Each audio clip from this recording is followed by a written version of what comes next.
Student जो banking exam के लिए प्रिपेयर करना चाहते हैं उनके लिए गुड न्यूज़ आ चुकी है। आईबीपीएस आरआरबी 2024 नोटिफिकेशन आपकी आउट हो चुकी है। इसमें आपका officer scale 1, scale 2 and scale 3 officer की वैकेंसीज आउट हुई हैं और साथ में ऑफिस असिस्टेंट की भी वैकेंसी निकाली गई है। तो इस वीडियो के अंदर हम डिटेल में बात करेंगे कि क्या एग्जाम पैटर्न रहने वाला है, क्या इनकी स्टार्टिंग डेट और लास्ट डेट है अप्लाई करने की, क्या एज लिमिट है और क्या क्वालिफिकेशन है। तो इन सब के बारे में हम डिटेल में हम बात करेंगे। ठीक है, चलिए तो हम स्टार्ट करते हैं। सबसे पहले देखो, ब्राइट एकेडमी के रिजल्ट्स के बारे में आप लोग जानते ही हो। ये हमारे लास्ट ईयर के आरआरबी पीओ के हमारे रिजल्ट हैं। सबसे पहले हम बात करेंगे इंपॉर्टेंट डेट्स की। इंपॉर्टेंट डेट्स में देखो, जो अप्लाई करने की जो स्टार्टिंग डेट है वो हमारी 7 जून 2024 है और अप्लाई करने की जो हमारी लास्ट डेट है वो 27 जून 2024 है। ठीक है, इसमें जो प्रीलिमिनरी एग्जामिनेशन है उसकी टेंटेटिव डेट्स, देखिए ये जो डेट्स है ना वो आपकी टेंटेटिव है, एग्जैक्ट नहीं है। टेंटेटिव डेट जो आपका एग्जाम जो है वो अगस्त में हो सकता है और जो आपका मेन एग्जाम है वो आपका सितंबर के अराउंड आपका एग्जाम कंडक्ट हो सकता है। जो भी बच्चा इन एग्जाम्स को अप्लाई करना चाहता है, जो ऑफिस असिस्टेंट के लिए अप्लाई करेगा तो वो आपका स्केल 1 ऑफिसर के लिए भी अप्लाई कर सकता है। लेकिन स्केल 1, स्केल 2 और स्केल 3 में आप इन तीनों में से किसी एक ही एग्जाम को आप अप्लाई कर सकते हो। जो ऑफिस असिस्टेंट के लिए करेगा वो स्केल 1 के साथ भी कर सकता है, लेकिन इन तीनों में से आपने किसी एक एग्जाम को आपने अप्लाई करना है। टोटल वैकेंसी जो आपकी तीनों ऑफिसर रैंक की मिलाकर और क्लरिकल की वैकेंसी मिलाकर जो हमारे पास 9,995 है। इनकी डिस्ट्रीब्यूशन किस तरीके से कर रखी है, स्टेट वाइज इनकी डिस्ट्रीब्यूशन है। तो आपने अपने स्टेट के अकॉर्डिंगली जिस स्टेट में आप भरना चाहते हैं, क्योंकि आपको उस स्टेट की लोकल लैंग्वेज भी आपको आनी चाहिए है, तो तभी आपने वहां के लिए अप्लाई करना है। अगर कोई बच्चा, सबसे पहले देखो, अगर कोई बच्चा स्टेट आंध्र प्रदेश से बिलोंग करता है तो उसने देखना भी कौन से बैंक में वो अप्लाई कर रहे हैं और कौन सी वैकेंसीज, कितनी कितनी वैकेंसीज हैं उनके लिए। ठीक है, ऐसे ही अरुणाचल प्रदेश, असम, बिहार, छत्तीसगढ़, ये सभी हरियाणा वाले जो हैं, हरियाणा में सर हरियाणा ग्रामीण बैंक है तो उसकी वैकेंसीज आप देखोगे, उसके लिए अप्लाई करोगे। टोटल वैकेंसी देखो हरियाणा में यहाँ पर कितनी है, 182 है।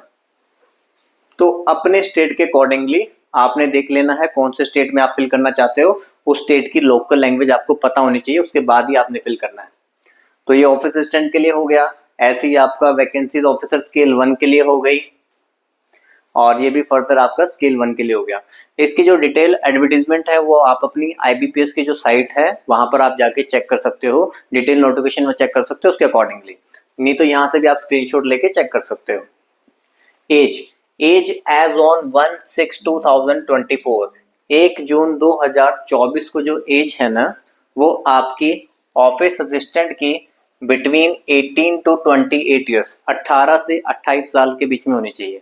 ऑफिसर स्केल 1 की 18 से 30 साल के बीच में होनी चाहिए और ऑफिसर जो स्केल 2 है, स्केल 2 की 21 से 32 ईयर्स। तो ये आपने जरूर ध्यान रखना है एग्जाम फिल करते हुए कि आप इस एज लिमिट की कैटेगरी के अंदर आ रहे हो। और ऑफिसर जो स्केल 3 है ये 21 to 40 ईयर्स है। तो एज लिमिट का आपने ध्यान रखना है एग्जाम अप्लाई करते हुए। Education qualification, education qualification office assistant के लिए, ऑफिसर स्केल 1 के लिए सिंपल बैचलर डिग्री आपको चाहिए, चाहे आपने किसी भी डिसिप्लिन में कर रखी हो, इसमें भी आपको सिंपल बैचलर डिग्री चाहिए। ऑफिसर स्केल 2 के लिए बैचलर डिग्री चाहिए है, साथ में मिनिमम 50% मार्क्स चाहिए हैं और साथ में 2 साल को आपका एक्सपीरियंस भी होना चाहिए किसी भी बैंक में या फिर फाइनेंशियल इंस्टीट्यूशन के अंदर, तभी आप अप्लाई कर पाओगे। एज रिलैक्सेशन देखो कैटेगरी वाइज होता है, आप अपनी कैटेगरी चेक करोगे। अगर आप SC/ST में बिलोंग करते हो तो 5 साल का रिलैक्सेशन मिलेगा, अगर आप OBC में बिलोंग करते हो तो 3 साल का एक्सपीरियंस मिलेगा। ठीक है, रिलैक्सेशन मिलेगा। और ऐसे ही एक्स सर्विसमैन के लिए भी यहाँ पर लिखा हुआ है, वो रिलैक्सेशन भी है। कोई विडो है, डाइवोर्स वुमेन है तो उसके लिए भी सारे रिलैक्सेशन वहां पर मेंशन है, तो वो आप लोगों ने चेक कर लेने हैं। अप्लाई करने से पहले ना सारी इन्फॉर्मेशन एक बार ध्यान से आपने पढ़नी होती है। एप्लीकेशन फीस 175 रुपीज है जो आपका SC/ST कैंडिडेट्स वगैरह इसके अंदर आते हैं, और 850 रुपीज है अदर कैंडिडेट्स के लिए। ऑफिस असिस्टेंट में भी सेम है, 175 आपका SC/ST पर्सन के लिए, एक्स सर्विसमैन के लिए, और 850 रुपीज आपका अदर्स के लिए। हाँ जी, तो अब इस एग्जाम की तैयारी कैसे करनी है, तो इस एग्जाम की तैयारी आप कैसे कर सकते हो, ब्राइट एकेडमी का स्पेशल वीडियो कोर्स आप ले सकते हो। आप इस एग्जाम के लिए आप प्ले स्टोर पे जाओगे, सबसे पहले प्ले स्टोर पे आपने जाना है, वहां से आपने AAA ब्राइट एकेडमी की एप्लीकेशन को डाउनलोड करना है। AAA ब्राइट एकेडमी की एप्लीकेशन आप डाउनलोड करोगे तो वहां पर आपको IBPS RRB का स्पेशल कोर्स दिखाई देगा। उस कोर्स की जो फीस है वो हमारी 8000 है। 8000 रुपये में आपका पूरा कंप्लीट सिलेबस रहेगा, सारे लेटेस्ट नोट्स आपको PDF फॉर्मेट में मिलेंगे। आप एप्लीकेशन का जो लिंक है वो हम डिस्क्रिप्शन में डाल देंगे। वैलिडिटी जो आपको मिलेगी पूरे 1 साल की मिलेगी।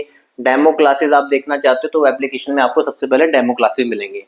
इसके अलावा आपको अगर कोई भी अदर इंफॉर्मेशन चाहिए है तो आप इस नंबर पे कॉल करके हमसे इंफॉर्मेशन ले सकते हो, ठीक है, 9988442200।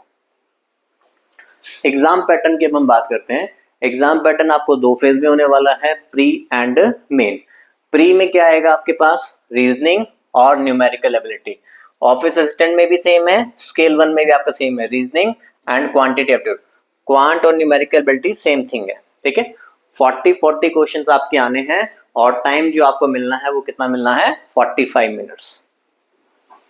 जो बच्चा प्री क्वालिफाई करेगा, प्री जो होता है इसके अंदर वो आपका क्वालिफाइंग नेचर का होता है। जो बच्चा प्री क्वालिफाई करेगा तो वो मेंस में जाएगा और मेंस में फिर आपके पास जो सब्जेक्ट है वो बढ़ जाते हैं, रीजनिंग भी आएगा, कंप्यूटर भी, जनरल अवेयरनेस भी, इंग्लिश भी, हिंदी, इंग्लिश और हिंदी लैंग्वेज में तो कोई एक चूज आप कर सकते हो, और न्यूमेरिकल एबिलिटी भी। तो इसके लिए जो आपको टाइम मिलेगा वो ड्यूरेशन आपकी रहेगी 2 आवर्स की ड्यूरेशन रहेगी। और नेगेटिव मार्किंग का ध्यान रखना है, 1/4 नेगेटिव मार्किंग भी है आपकी। कट ऑफ, देखिए कट ऑफ के लिए क्या कर रहे हैं, each candidate will be required to obtain the minimum score in each test of online main examination. जो आपका मेन एग्जामिनेशन है उसके हर सेक्शन में आपको क्वालिफाई होना जरूरी है। Same thing for the officer assistant and same thing for the officer scale 1।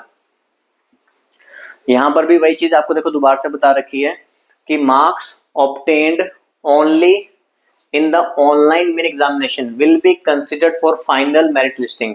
Final merit listing जो है ना वो आपकी ऑनलाइन मेन एग्जामिनेशन में जो था ना उसके बेसिस पे, मतलब जो प्री है वो आपका क्वालिफाइंग नेचर का रहेगा। सेम थिंग आगे भी है। इंटरव्यू के मार्क्स, टोटल मार्क्स जो इंटरव्यू के हैं वो कितने हैं आपके पास, 100। मिनिमम क्वालिफाइंग मार्क्स जो आपको चाहिए इंटरव्यू में will not be less than 40%, 40% से कम नहीं होने चाहिए। और यहाँ पर 35% दे रखा है SC/ST कैंडिडेट्स के लिए, तो कम से कम आपको 40% आपको जनरल कैंडिडेट्स को और SC/ST को 35% आपको लेनी है। अगर आपने ये मार्क्स नहीं लिए, देखो interview score of the candidates failing to secure minimum qualifying marks और otherwise barred from the interview और further process shall not be disclose. Marks मतलब आपको बताए नहीं जाएंगे, लेकिन अगर आपने मिनिमम मार्क्स नहीं लिए तो आपको वहां पे फेल कर दिया जाएगा, ठीक है। तो कम से कम आपको इतने मार्क्स आपको लेके आने हैं। और the combined final score of candidates shall be arrived on the basis off score obtained by candidates in online main examination for the post of officer scale 1 and in the single level examination for the post of officer scale 2 and scale 3। तो आपके जो main exam के जो marks होंगे और जो आपके interview के मार्क्स होंगे वो कंबाइन करके आपकी फाइनल मेरिट लिस्ट बनने वाली है, ठीक है। चलिए, तो इसके लिए अब आपको देखो, अगर आप ऑफलाइन कोचिंग लेना चाहते हैं, ऑनलाइन के लिए मैंने आपको बता दिया था, अगर आपको ऑफलाइन कोचिंग ज्वाइन करनी है तो आपको देखना है कि आप कौन से सेंटर के ब्राइट एकेडमी के नियर बाय रहते हैं। जो बच्चे चंडीगढ़ रीजन के नियर बाय हैं तो वो चंडीगढ़ पे कोचिंग ले सकते हैं। जो बच्चे मोहाली के नियर बाय हैं, पटियाला, लुधियाना, संगरूर, जालंधर, गुरदासपुर, तो इन सेंटर्स के जो भी नियर बाय स्टूडेंट्स हैं तो वहां पर उस सेंटर पे जाके वो कोचिंग ले सकते हैं। इसके लिए हमने स्पेशल बैचेस चलाने हैं RRB PO के लिए और क्लर्क के लिए। कुछ भी आपको फर्दर इंफॉर्मेशन चाहिए तो ये सारे नंबर्स हमने आपको यहाँ पे प्रोवाइड कर रखे हैं, तो आप इन पे कॉल कर सकते हैं और व्हाट्सएप कर सकते हैं। Thank you and best of luck for the examination, और चैनल को सब्सक्राइब करना मत भूलिएगा। Thank you everyone.